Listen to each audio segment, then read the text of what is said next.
स्वागत है बच्चों आप सभी लोगों का। और अब हम जो पढ़ रहे हैं उसका नाम है लेआउट। बहुत सारे सेक्शन है लेआउट में, 3 भागों में ये लेआउट को डिवाइड किया गया है। पहला तो पेज का सेटअप है, दूसरा आपके पास पैराग्राफ है, और तीसरा अरेंज से रिलेटेड आपके पास ऑप्शन है। अच्छा, पहले सेक्शन को हम देखते हैं। जनरली होता क्या है, हम जब कभी भी माइक्रोसॉफ्ट वर्ड में काम करते हैं तो हमारा स्टैंडर्ड ऐसे ही होता है, माइक्रोसॉफ्ट वर्ड ओपन कर दिया, बराबर करके रैंडम की कमांड ली और कुछ भी लिख दिया। अच्छा, ये मैं रैंडम की कमांड ले रहा हूँ, बट आप व्यवहारिक जीवन में रैंडम की कमांड नहीं लेते, कुछ टाइप करते हैं और ऐसे ही आप सोचते हैं बहुत बढ़िया मैंने काम करके दे दिया। जब आप इसका प्रिंट आउट निकालते हैं तो वो प्रिंट आउट हमेशा खराब होता है। खराब का मतलब ऐसे, मुझे जनरली जब एक लाइन यहाँ से यहाँ तक दिखती है तो मुझे लगता है कि ये लाइन बस यहीं तक ही आने वाली है, पर वास्तविकता क्या होती है, जब मैं इसका प्रिंट देता हूँ हो सकता है ये लाइन किसी दूसरी लाइन में चली जाती है, कोई और लाइन किसी ऊपर लाइन में आ जाती है। इसका कारण है आपका पेज सेट नहीं है, हमेशा ऐसा ही होता है। और ऑपरेटर दोष देता है प्रिंट निकालने वाले को, जो प्रिंट करता है साइबर कैफे वाले होते हैं, कहा इस आदमी ने गलत काम किया, पर वास्तव में गलती उसकी है जो इसे बना रहा। उसने शुरुआती दौर में क्या किया, हम नहीं करते ऐसा काम, पर वास्तविकता यही है कि प्रत्येक ऑपरेटर को सबसे पहले कुछ भी काम करने से पहले सेटिंग करनी पड़ती है। तो वो सेटिंग आपकी पेज की सेटिंग होती है। यदि आप इसका प्रिंट आउट निकालना चाहते हैं, पहला काम क्या है जी, मैंने कहा पेपर को सेट करना है आपको। आप पेज के सेटअप में या पेज के साइज में जाते हो तो इसका स्टैंडर्ड हमेशा लेटर का होता है। यानी ये कंपनी अमेरिका की है, माइक्रोसॉफ्ट कंपनी, ये प्रोग्राम बनाती है, तो अमेरिका का स्टैंडर्ड होता है लेटर का। वहाँ जो पेपर आते हैं प्रिंटर पे लगने वाले, वो पेपर लेटर के पेपर आते हैं, पर हमारे यहाँ इंडिया में नहीं आता ऐसा। हमारे यहाँ तो A4 के पेपर आते हैं। किसी भी आप बुक शॉप में जाएंगे, स्टेशनरी शॉप में जाएंगे, कहेंगे भैया प्रिंटर के पेपर दे दो, तो वो आपको हमेशा A4 का देगा। देखो पहले से सेलेक्टेड आपका लेटर है। अच्छा ठीक, नीचे उसका साइज भी दिया गया, कहा गया 8.5। जो पीछे हल्के हल्के सिंबल होते हैं उनको हम कहते हैं इंच। यानी आपकी यहाँ से लेकर और यहाँ तक की जो दूरी है ऊपर वाली, तो ये आपकी विड्थ होगी 8.5 इंच है। और ऊपर से अगर नीचे की बात करते हैं तो 11 इंच की दूरी है इस पेपर की, आपकी यहाँ से लेकर और यहाँ तक 8.50 आप कह सकते हैं। इसके पीछे बस ऐसे ही पड़े जाते हैं। और ऊपर से अगर आप नीचे की बात करते हैं तो 11 इंच की दूरी है। परंतु मैंने कहा हमारे इंडिया में जो पेपर आता है वो ऐसा नहीं आता, वो आता है A4 का। इसका पेपर का साइज देखो, इसने कहा 8.27, यानी ये पेपर इससे थोड़ा कुछ इतना छोटा है। अगर इस साइड से करें इतना छोटा पेपर है, अगर ऐसी बात करें, यानी यहाँ से लेकर और यहाँ तक होगा ये पेपर चौड़ाई में, पर लंबाई में बड़ा है। ये सिर्फ 11 इंच है, परंतु ये पेपर 11.69 है। कुछ इतना पेपर ज़्यादा आपको मिलने वाला है ऊपर से नीचे। तो फिर तो कहीं ना कहीं गड़बड़ी होगी। हम तो इसमें बना रहे हैं प्रिंट, आपको इसमें देना, तो कहीं ना कहीं गड़बड़ी जरूर होगी। तो आपको देखने को मिलता है कहीं ना कहीं आपके डेटा में चेंजेस जरूर होता है। अभी तो इसके बाद बहुत सारी जगह थी यहाँ पे, इसलिए इसने इसको नहीं करा। पर नहीं तो अगर आपके पास जगह नहीं होती, मार्जिन टाइट होता है, तो ये शिफ्ट होना शुरू हो जाता है चीज़ें। तो इसीलिए जब भी आप पहला काम करोगे माइक्रोसॉफ्ट वर्ड में आए, तो पहला काम आपको करना अपना पेपर सेट, A4 का पेपर का स्टैंडर्ड आपने ले लेना। ठीक है जी, स्टैंडर्ड तो ले लिया। अब मैंने कहा देखो कभी कभी ऐसा भी होता है कि आपका जो पेपर है ना, आप सरकारी जो पत्र लिखेंगे उनका प्रारूप हमेशा पोर्ट्रेट का ही होता है। पोर्ट्रेट का मतलब ऐसे खड़े में है पेपर, पर कभी कभी मेरे को इख्तियार मूड में काम करना पड़ता है। कोई पोस्टर लगाना, कहीं पे पानी का नलका है या पानी रखा हुआ पीने का, वहाँ पे कहा गया है यार मेरे को एक पोस्टर बना के लिखो, इस पे लिखो शुद्ध पेयजल, और वहाँ पे एक पोस्टर चिपकाओ। अगर आपने ऐसे लंबाई में वो पोस्टर बना लिया तो दिखने में थोड़ा सुंदर नहीं लगेगा। तो इनके लिए जैसा हमारा कभी भी पोस्टर मूड होता है तो हम उसका ओरिएंटेशन हमेशा चेंज करते हैं लैंडस्केप पे। तो आप ऐसे चौड़ाई में रख सकते हो चीज़ों को, और चौड़ाई में कोई इश्तिहार बनाएंगे, कोई प्रचार या बड़े बड़े अक्षरों में लिखना है तो वो ज़्यादा सुंदर लगता है। परंतु अगर आप ऐसे में पत्र लिखोगे कोई, तो वो ज़्यादा सुंदर नहीं लगेगा। तो उनका भी अपना एक स्टैंडर्ड होता है। अगर आप कोई पत्र लिखेंगे तो उनका पोर्ट्रेट स्टाइल होंगे। अगर कोई प्रचार वगैरह या होल्डिंग कुछ ऐसा बना रहे हैं जिससे आपको कुछ किसी दूसरे को मैसेज देना, तो तब के लिए आप ओरिएंटेशन यहाँ पे लैंडस्केप का करते हैं। ठीक है जी, 2 बातें तो पता चल गई। ये तीसरी बात है मार्जिन सेट करना। अच्छा, मार्जिन क्या हुए, जो ऊपर से इतना मेरा कंटेंट हो गया, मैटर कहते हैं इसको, और इस पूरा पेपर तो वास्तव में मेरा यहाँ से लेकर यहाँ तक है, कंटेंट और पेपर के बीच में कुछ दूरी छूट रही है, इसको हम मार्जिन कहते हैं। और शुरुआती दौर में भी जब मैं आपको शुरू में रूलर पढ़ा रहा था, पटरी के बारे में समझा रहा था कि मेरे पास यहाँ पे रूलर्स होते हैं, पटरियाँ, तो यहाँ पे जो काला काला आपको दिखाई देता है इनको भी हम इंडेंटी कहते, अच्छा मार्जिन कहते थे। तो ये सारा आपका टॉप मार्जिन हो गया, नीचे वाला बॉटम मार्जिन हो गया, ये लेफ्ट का मार्जिन हो गया, ये राइट का मार्जिन हो गया। इसलिए कहा हाँ यही मार्जिन आप यहाँ से भी सेट कर सकते हो। अच्छा ये क्या हो गया, टॉप आपका ये वाला हो गया, लेफ्ट ये हो गया, राइट वाला ये वाला हो गया, बॉटम नीचे की तरफ हो गया। इनकी दूरी जो आपकी यहाँ पे आ रही है उसको आपको घटाना बढ़ाना है। तो इसने कहा इसके लिए मैंने पहले से कुछ बनाई हुई चीजें रखी है, इनको हम प्रीसेट कहते हैं, यानी पहले से कुछ मार्जिन रख में। इसने कहा मास्टर जी देखो लास्ट आपने ये वाली सेटिंग करी थी, टॉप में 1 इंच की दूरी, या आपने 1 इंच की दूरी रखी थी, बॉटम में भी 1 इंच, लेफ्ट और राइट में हर जगह आपने 1-1 इंच की दूरी रखी थी। अच्छा यही तो आपका नॉर्मल है। मैंने कहा हाँ नॉर्मली लिया था मैंने। अगर आप नैरो करते हैं तो हर जगह 0.50 की इंच यानी आधे इंच की दूरी हो जाएगी। आपने ओके कर दिया तो अब आपको देखने को मिल रहा है हर जगह टाइट माहौल हो गया, आधे आधे इंच की दूरी है। नहीं मुझे ऐसा नहीं चाहिए, मीडिएट में चाहिए। टॉप और बॉटम में 1-1 इंच की दूरी, लेफ्ट और राइट में 0.75 की दूरी। टॉप और बॉटम में ज्यादा दूरी मिल गई, लेफ्ट और राइट में थोड़ा कम मिली, 1 इंच से 0.25 की दूरी कम मिली। इसने कहा वाइड में करो, टॉप और बॉटम में 1-1 इंच की दूरी, लेफ्ट और राइट में 2-2 इंच की दूरी। हाँ आप ऐसा भी कर सकते हो। ये सारे प्रीसेट बने हुए हैं, पहले से बने हुए हैं, इन पे क्लिक करो ऐसा ही रिजल्ट आएगा। पर नॉर्मली जब हम काम करते हैं तो हम हमेशा नॉर्मल को ही सपोर्ट करते हैं, हमेशा नॉर्मल रखते हैं, हर जगह 1-1 इंच की दूरी छूटे। पर जब आप किसी प्रोफेशन में जाते हो तो वहां वो ऐसा दूरी नहीं देता, वो अपने हिसाब से कहता है। उसने कहा मुझे कहा देखो जी ध्यान से सुनो मेरी बात, मुझे कुछ मार्जिन सेट करने हैं। मैंने कहा हाँ जी बताओ। ऊपर जो टॉप वाला एरिया होगा वो मुझे 1 इंच की दूरी चाहिए। मैंने कहा ठीक है, टॉप में आपको 1 इंच की दूरी चाहिए। लेफ्ट में, इसने कहा लेफ्ट में मुझे 0.75 की दूरी चाहिए। कितनी चाहिए? 0.75। अच्छा मैंने कहा राइट में, इसने कहा जब आप राइट में जाएंगे तो राइट में आपने आधे इंच की दूरी छोड़ने या 0.50 की। और बॉटम में इसने कहा आप 1 इंच की दूरी छोड़ना जैसे आपने बनाया था। अब मुझे कुछ चीजें उसने कहा है ऐसा दूरी छोड़ो। कहा क्या है?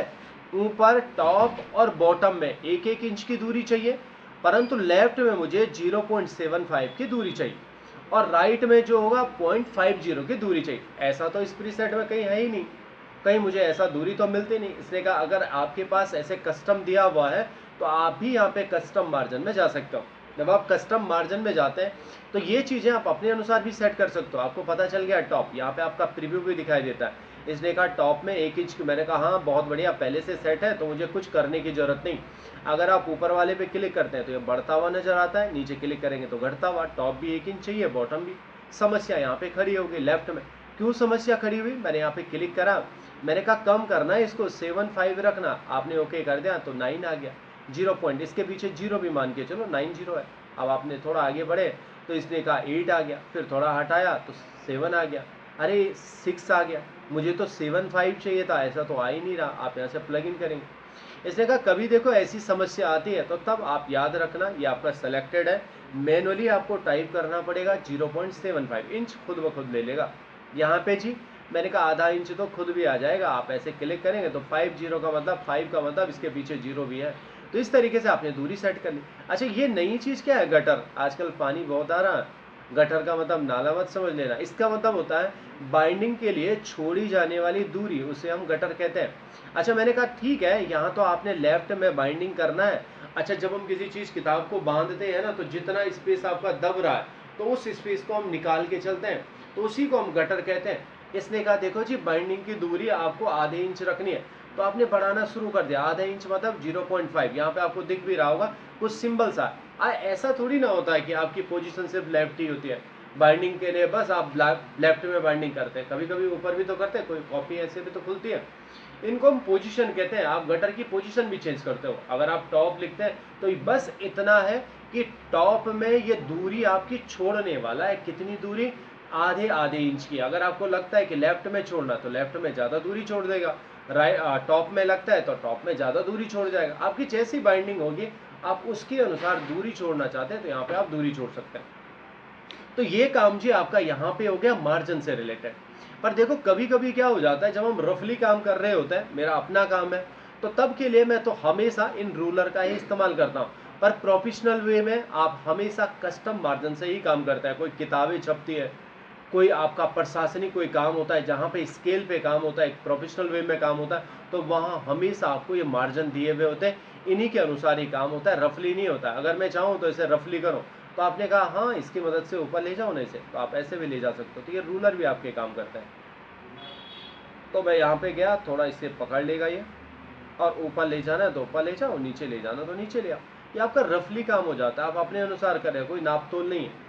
आगे को खिसकाना है तो आगे को खिसका सकते हो, पीछे को। तो ये जब शुरुआती दौर था, मैंने आपको जरूर मार्जिन के बारे में बताया होगा। चलो ठीक है, इतना तो हो गया, मुझे इसको नॉर्मल रख के दिखाओ। मैंने कहा ठीक है, क्या बड़ी बात है, ये नॉर्मल में क्लिक कर दिया तो देखो नॉर्मल तो नहीं है, यहाँ आपका ज़्यादा मैंने कहा ज़्यादा इसलिए लग रहा है, आपका गटर ऑन है पहले से, जो आपने बाइंडिंग के लिए दूरी छोड़ी है वो दूरी आपकी पहले से ऑन है।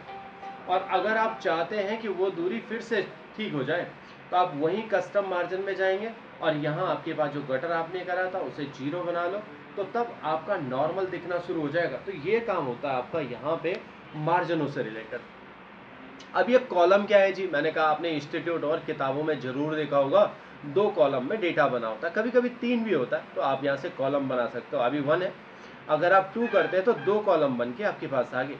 एक कॉलम हुआ क्या, आपने यहाँ से यहाँ लिखना शुरू कर दिया, जब ये आपका खत्म हो गया तो तब ये दोबारा यहाँ से लिखना शुरू कर लेता है। या आप पढ़ना चाहते हैं तो आप ऐसे ही पढ़ेंगे, यहाँ से पढ़ना शुरू करा, जब ये खत्म हो जाएगा तो यहाँ से शुरू हो जाता है। 2 ही है, नहीं आपके पास 3 का ऑप्शन भी है, आप 3 मार्जिन बना सकते हो या 3 कॉलम बना सकते हो। मैंने कहा नहीं मुझे ऐसा नहीं चाहिए, तो इसने कहा एक ऑप्शन और है जी, लेफ्ट में कम राइट में ज़्यादा। अच्छा, इसके अलावा मैंने कहा राइट में कम लेफ्ट में ज़्यादा, बट अगर मुझे देखने को यहाँ पे मिलता है तो 3 सबसे ज़्यादा मिलते हैं, क्या हम 3 से ज़्यादा नहीं बना सकते कॉलम? मैंने कहा हाँ बना तो सकते हैं, पर कैसे बनाएंगे? इसने कहा मोर कॉलम में चले जाओ।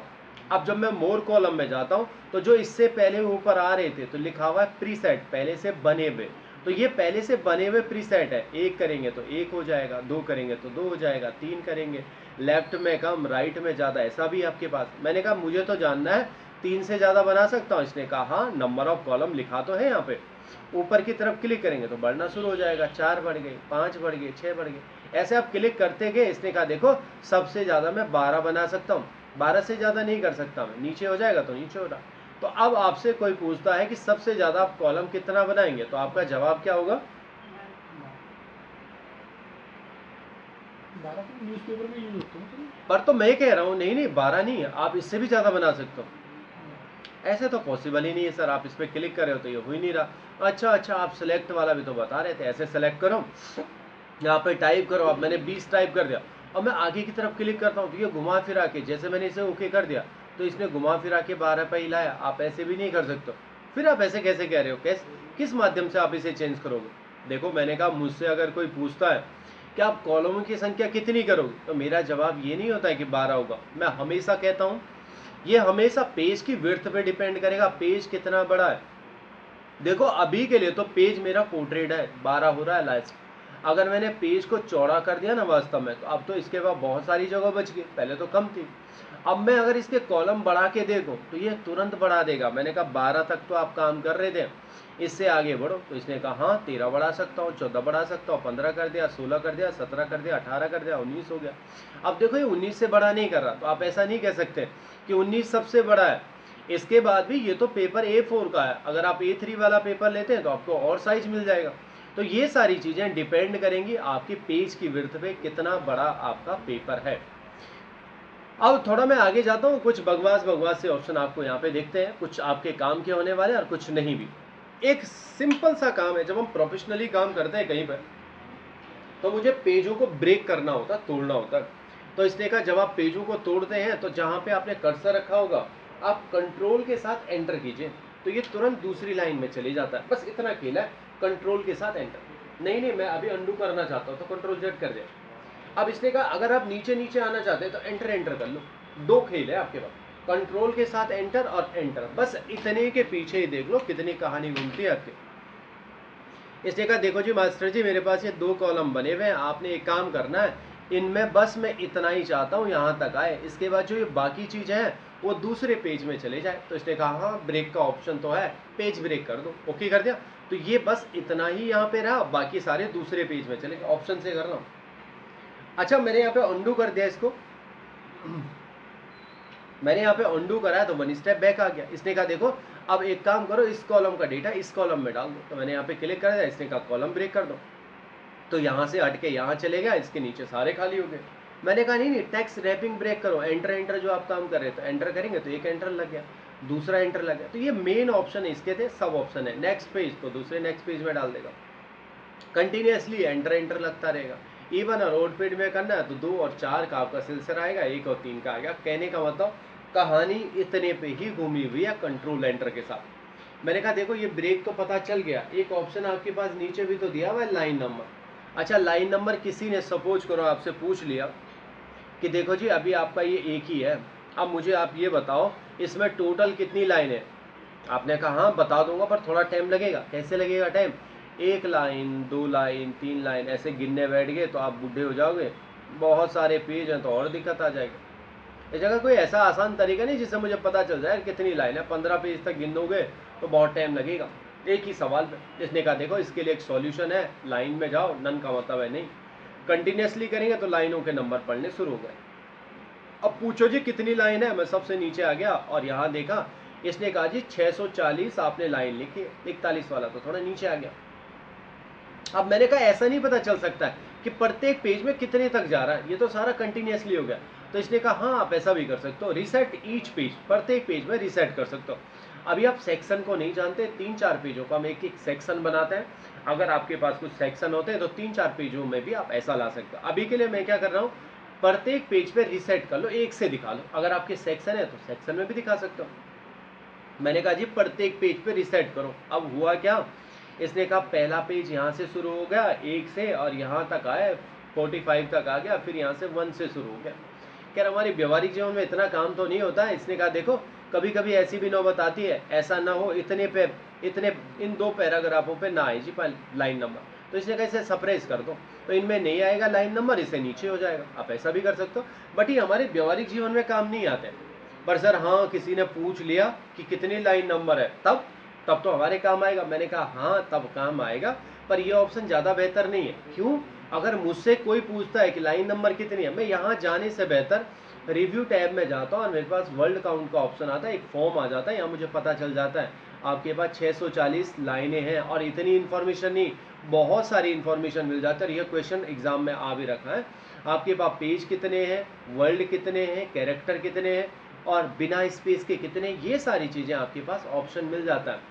तो इसीलिए मुझे ये ज़्यादा बेहतर नहीं लगता, पर ये जरूर आपके काम आएगा, जिसका नाम है हाइपर संयोजन कहते हैं हिंदी में।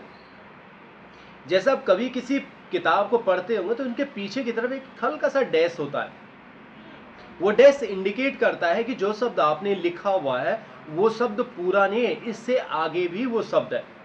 ठीक है, मैंने कहा हाइपन लगा दो, तो इसने कहा अभी तो नन है का मतलब नहीं है, ऑटोमेटिक करेंगे तो कंप्यूटर को जहां लगेगा वो लगा देगा। अच्छा मेरी जानकारी में इसने यहाँ पे लगा दिया, फॉर फोकस पे यहाँ पे लगा दिया। अच्छा मैंने कहा एक काम कर देते हैं, अभी तो इसने कम लगाया और थोड़ा पेज को बड़ा भी कर लेता हूँ और इनका साइज बढ़ा लेता हूँ, ऑटो कर रखा।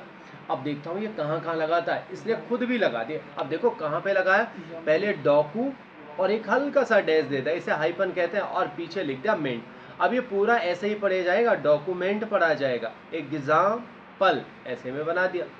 डिजाइन तो इसको हम पूरा पढ़ेंगे, डिजाइन पढ़ेंगे, अब ऐसा नहीं पढ़ेंगे डी यहाँ हो गया साइन यहाँ हो गया, डी साइन। तो अब ये पूरा पढ़ा जाएगा, इसको हम हाइपन कहते हैं। अच्छा कभी कभी क्या है, जिसने कहा आप ऑटोमेटिक का क्या है, ऑटोमेटिक लगाया तो नन करेंगे तो ये बंद भी हो जाते हैं, परंतु ध्यान रखना अगर आपने मैनुअली लगा दिया तो आप इसे बंद नहीं कर पाओगे। डॉक्यूमेंट पे लगाना है, मैंने कहा हाँ लगा दो। इस पे लगाना है, मैंने कहा लगा दो। इस पे लगाना है, मैंने कहा नहीं लगाओ। नहीं लगाना है, नहीं लगाना है, लगाना, आपकी मर्जी पे काम हो रहा है। आप जब आपका काम खत्म हो गया, अब इसने कहा देखो डॉक्यूमेंट पे लगा दिया और जिस पे आपने मना किया था उस पे नहीं लगाया। अब आपकी बात में समझ में आया, सर इसको हटा दो ना, नहीं चाहिए मुझे। अब आप नन करोगे तो ये वास्तव में हटेगा नहीं, सिर्फ ऑटोमेटिक वाला हटता है, मैनुअली जो आपने लगा दिया वो लगा दिया, बाद में नहीं हटा सकते। अभी आप कह दोगे कि सर कंट्रोल जेड कर लो ना वापस आ जाएंगे, मैंने कहा हाँ अभी के लिए हो जाएगा, पर वास्तव में देखो जब आपने कंट्रोल एस कर दिया, सेव कर दिया इसे, तो उसके बाद आपका कोई कंट्रोल जेड काम नहीं करता, आप 1 स्टेप बैक नहीं आते। तो इस तरीके से हाइपन ऑटोमेटिक लगाना ज़्यादा बेहतर है मुकाबले मैनुअली के। तो ये था बच्चों आपका टॉपिक या वीडियो का अंत।